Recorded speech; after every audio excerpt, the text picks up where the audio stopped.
Halo, Assalamualaikum. Perkenalkan, nama saya Via Anissa Lidianika. Saya dari jurusan Matematika PPG Prajabatan Gelombang 1 tahun 2023. Kali ini saya akan membahas tentang kampanye praktik baik dari implementasi scaffolding untuk mendukung Zone of Proximal Development atau ZPD. Sebelumnya, saya akan membahas tentang Zone of Proximal Development atau ZPD. Zone of Proximal Development atau ZPD diperkenalkan pertama kali oleh seorang psikolog dan teoris perkembangan asal Rusia yang aktif pada awal abad ke-20, yakni bernama Lev Vygotsky. Konsep ZPD adalah salah satu konsep utama dalam teorinya tentang pembelajaran dan perkembangan kognitif anak. Lalu apa sih pengertian ZPD itu? Zone of Proximal Development atau ZPD adalah wilayah kemampuan anak, di mana pada wilayah ini anak hanya bisa melakukan sesuatu dengan bantuan. Artinya, dia belum bisa melakukan sesuatu yang dia pelajari sendirian. Namun, setelah mendapat bantuan, maka dia akan bisa melakukannya. Dan bantuan itu berasal dari guru ataupun orang yang lebih ahli. Vygotsky memperkenalkan konsep ZPD untuk menjelaskan jarak antara kemampuan aktual dan kemampuan potensial seseorang. Lalu apa sih pengertian dari kemampuan aktual dan kemampuan potensial itu? Kemampuan aktual adalah tingkat kemampuan yang dapat dicapai atau dilakukan secara mandiri oleh individu tanpa bantuan eksternal seperti guru atau orang yang lebih ahli. Ini mencakup keterampilan atau pemahaman yang sudah dimiliki oleh individu dan dapat dijalankan secara independen. Dengan kata lain, kemampuan aktual mencerminkan apa yang individu sudah tahu atau bisa lakukan tanpa memerlukan bimbingan atau dukungan tambahan. Kemampuan potensial adalah tingkat kemampuan tertinggi atau puncak kemampuan yang dapat dicapai oleh individu dengan bantuan atau dukungan dari orang yang lebih ahli, seperti guru atau teman sebaya.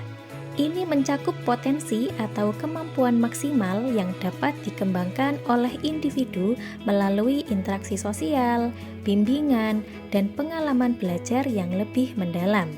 Dengan bantuan yang tepat, individu dapat mencapai kemampuan potensial mereka yang mungkin sulit dicapai secara mandiri. Lalu apa sih hubungannya kemampuan aktual, kemampuan potensial dengan ZPD? Nah, ZPD atau Zone of Proximal Development adalah wilayah di antara kemampuan aktual dan kemampuan potensial.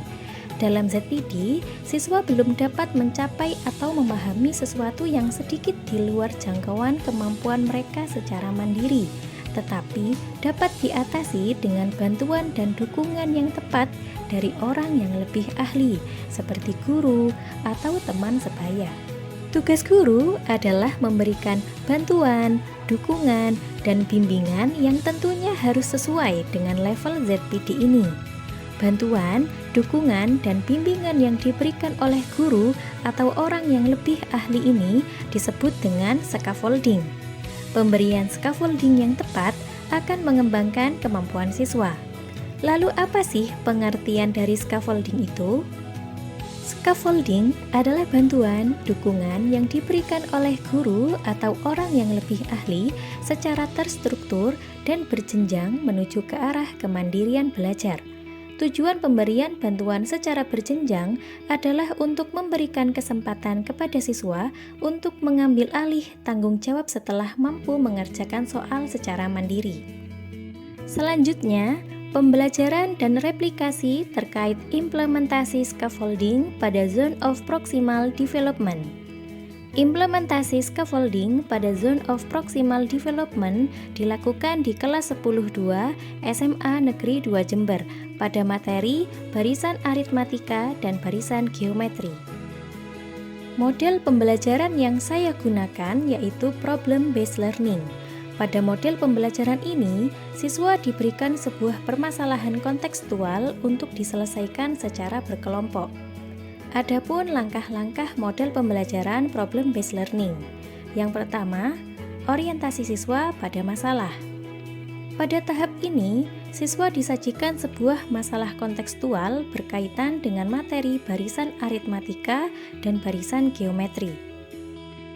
Scaffolding yang diberikan guru pada tahap ini yaitu membantu siswa dalam memahami masalah dengan cara memberikan penjelasan ulang dari masalah yang disajikan di LKPD yang mungkin masih belum dipahami oleh siswa. Scaffolding ini membantu membimbing siswa menuju pemahaman yang lebih baik tentang konteks masalah, mengidentifikasi elemen-elemen penting, dan membangun landasan untuk pemecahan masalah selanjutnya.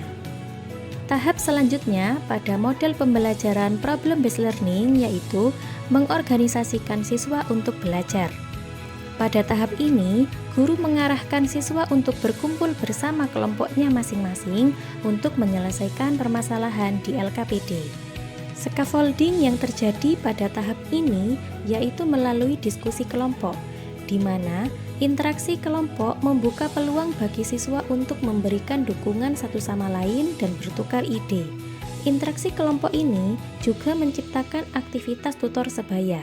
Siswa yang lebih menguasai materi dapat berperan sebagai tutor sebaya dengan membimbing anggota lainnya yang masih perlu bimbingan. Tahap selanjutnya pada model pembelajaran problem-based learning yaitu membimbing penyelidikan siswa secara individu atau kelompok.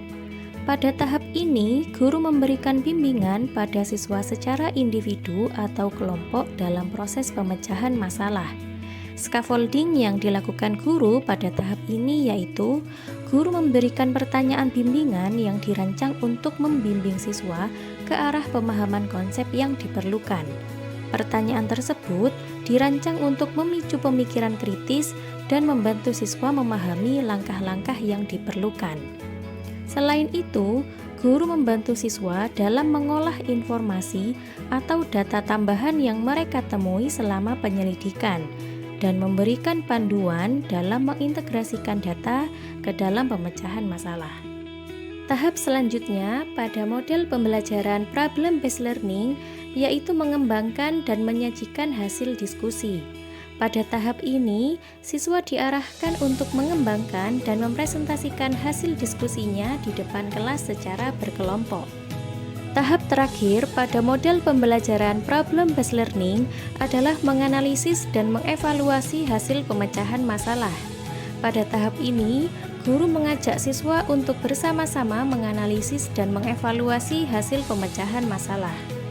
Melalui scaffolding ini, pembelajaran menjadi lebih efektif dan siswa mampu melihat petunjuk yang diberikan oleh guru, sehingga mendorong siswa sedikit demi sedikit melepaskan diri dari bantuan orang lain dalam menyelesaikan masalah matematika, sehingga kemampuan penyelesaian masalah matematika siswa lebih meningkat.